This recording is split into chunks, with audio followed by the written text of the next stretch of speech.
Welcome to our Bible study for this week. I want to begin just on a tangent, kind of a funny story. You can tell that I'm filming here in my home, like I sometimes do. The reason I'm filming today in my home is that I was at church earlier and I was at work and doing the things that I need to do there at church. I was even writing this Bible study, and I looked over at the clock in my office, and it said it was already way after 4 o'clock. I'm like, oh my goodness, where has the time gone? And I started early this morning preparing for the sermon and the filming of the sermon and all. I thought, well, I've put in a bunch of hours. I need to get on home. And of course, knowing that it's going to get dark sooner, I want to get home for that reason as well. And so I got in the car and started heading home. And I got halfway home, and I happened to glance down at the clock in the car, which I had set back, and realized that I had not yet set back the clock in the office. And so I thought, well, I still want to do some work, and I want to give the church what they deserve, of course. And so I came home, and I'm filming now from my house.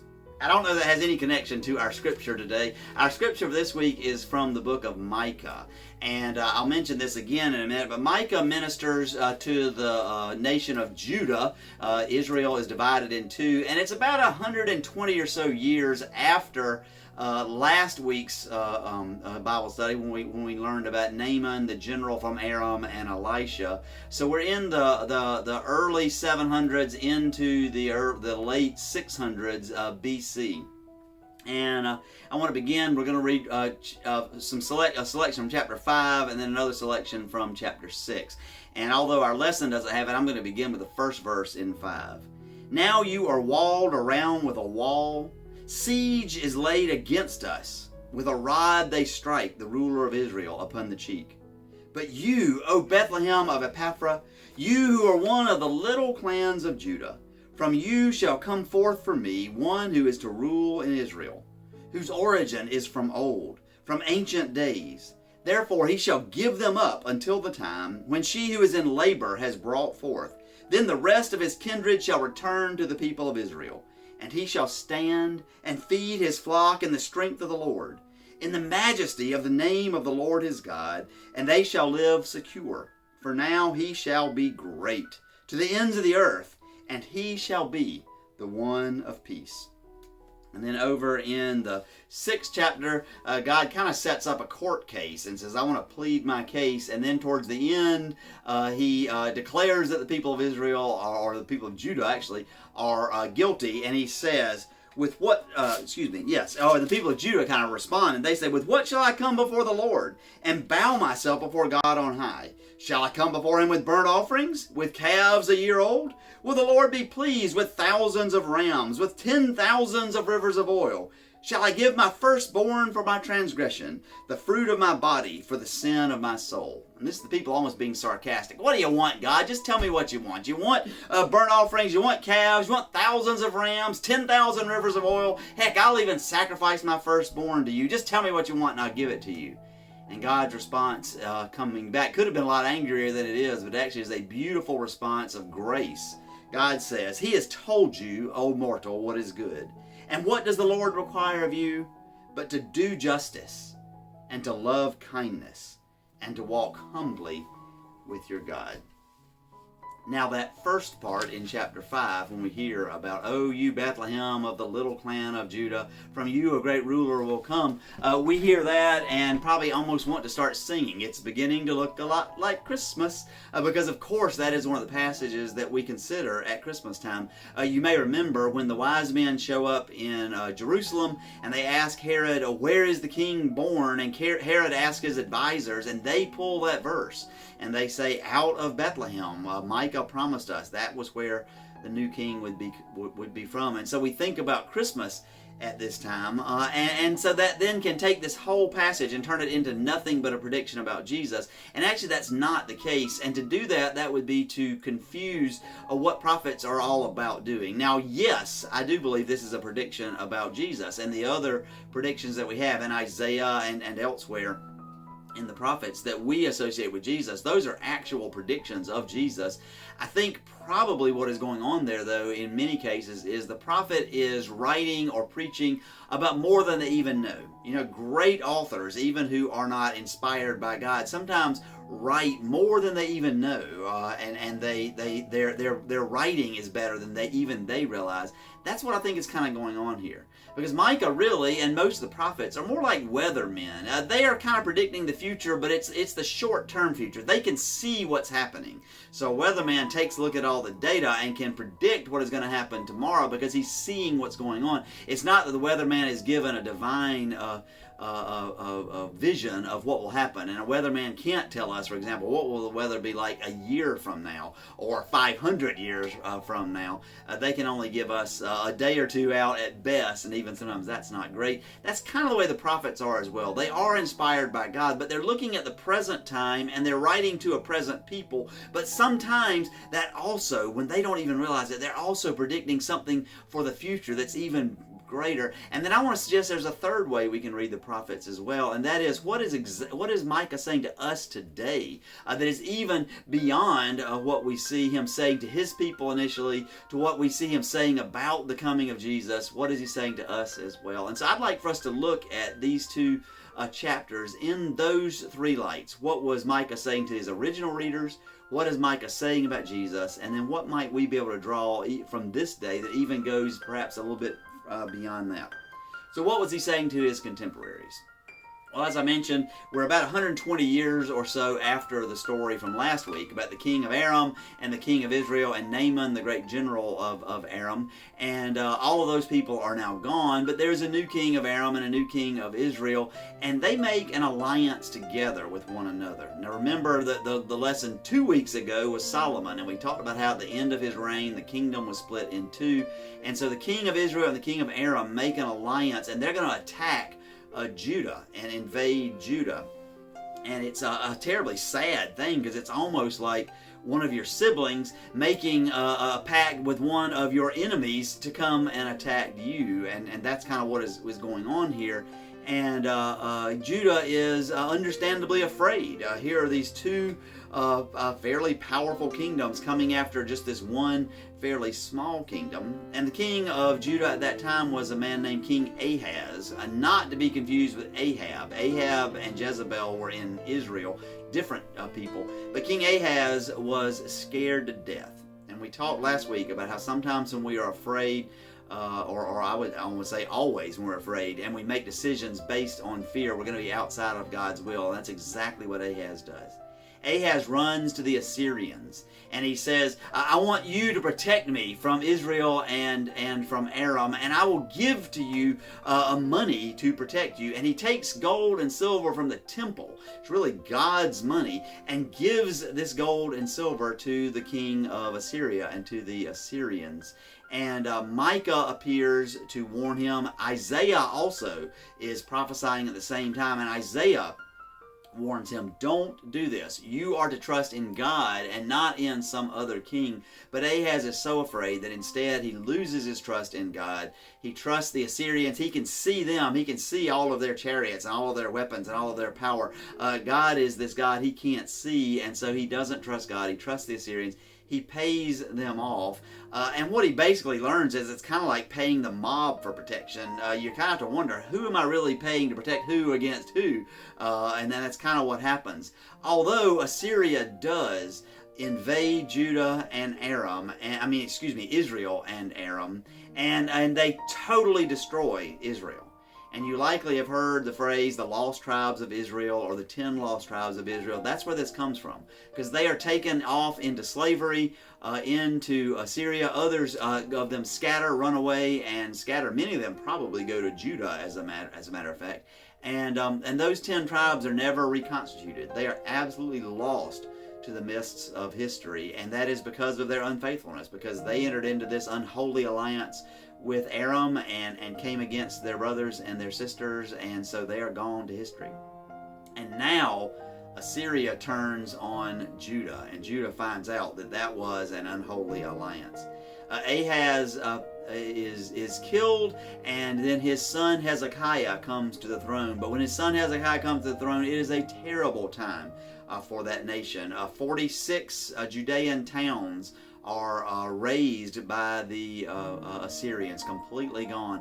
All that's left is Jerusalem, and Jerusalem's rather frail walls now are all that are protecting them from the great massed Assyrian army. And yet, and that's why Micah writes so beautifully, there are walls around us and we are besieged, because that's literally what is going on. And yet Hezekiah decides he will trust God. He's not going to try to talk his way out with the Assyrians or buy his way out with the Assyrians. He's going to trust God.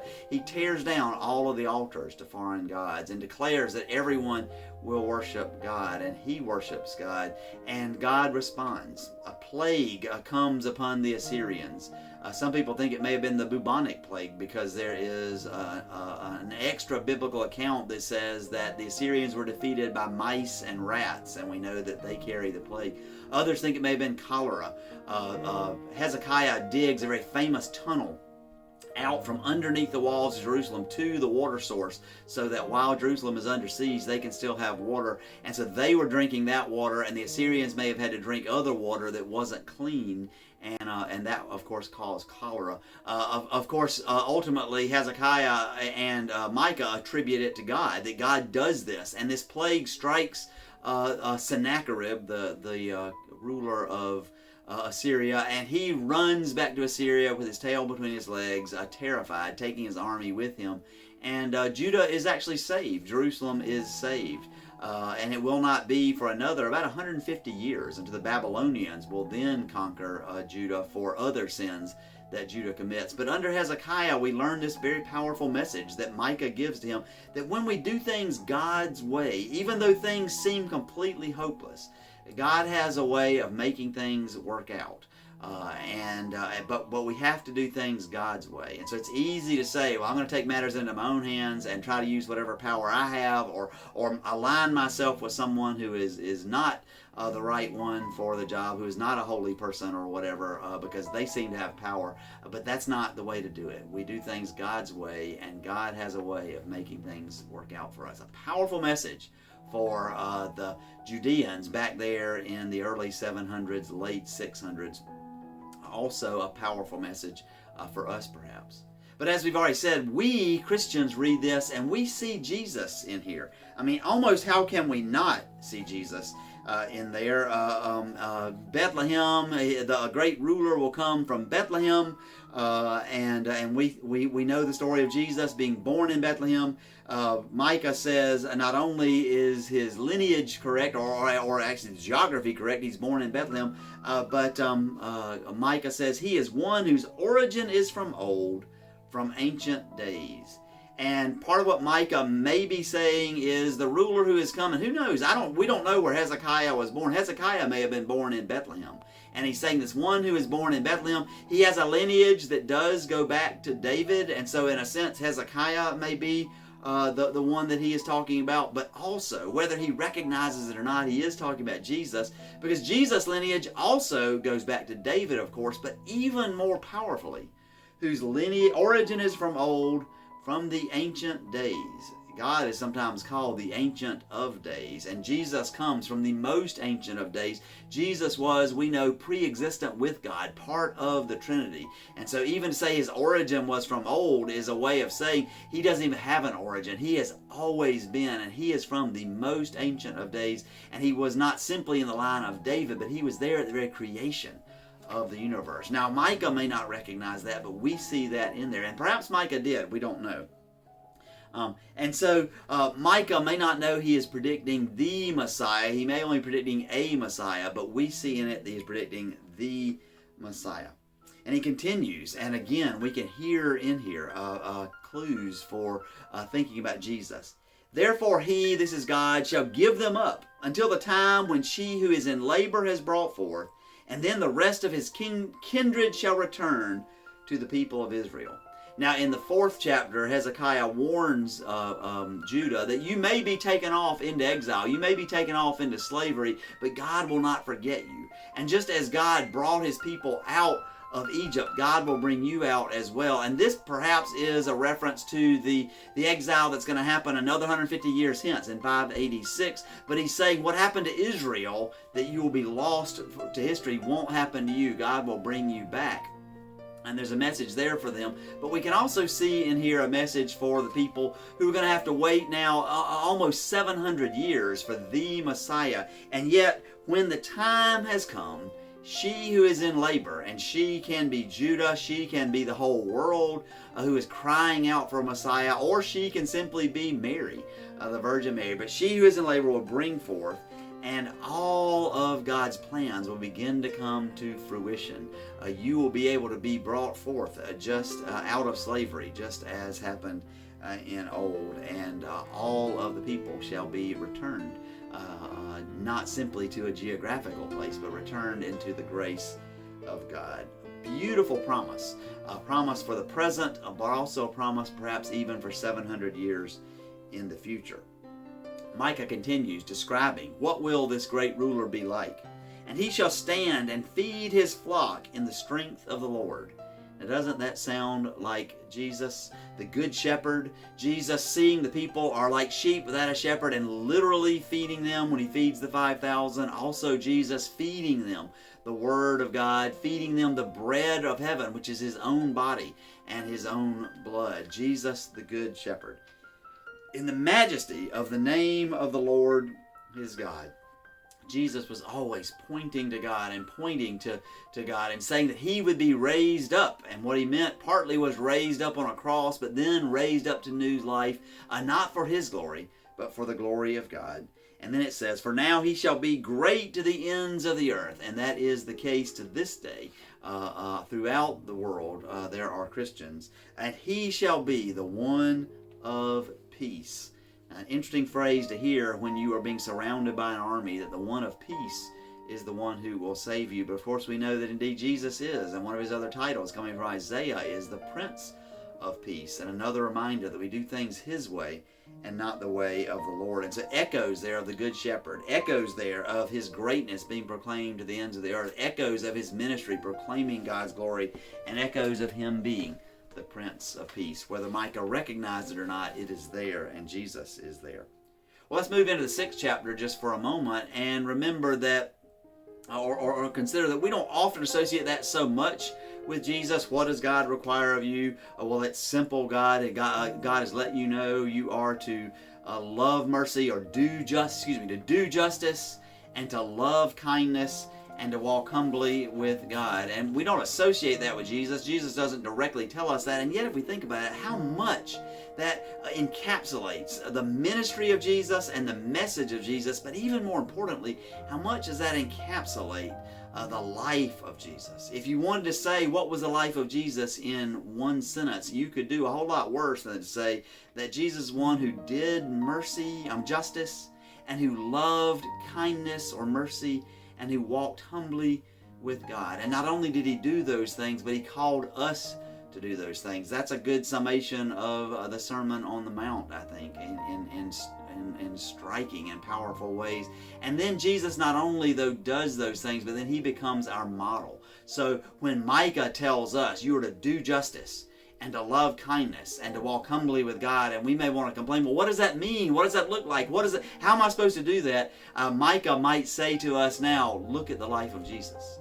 Do what Jesus did, as Jesus told us. If you want to sum it all up, love God and love other people, and everything else takes care of itself. I think that's in there as well. And we can't really complain that we don't know what that is like. It is... if we are following Jesus, allowing Jesus through the Holy Spirit to inhabit us, then we should be able to know what it means to do justice, and we should do justice. We should know what it means to love kindness, and we should do that. We should know what it means to walk humbly with our God and do that as well.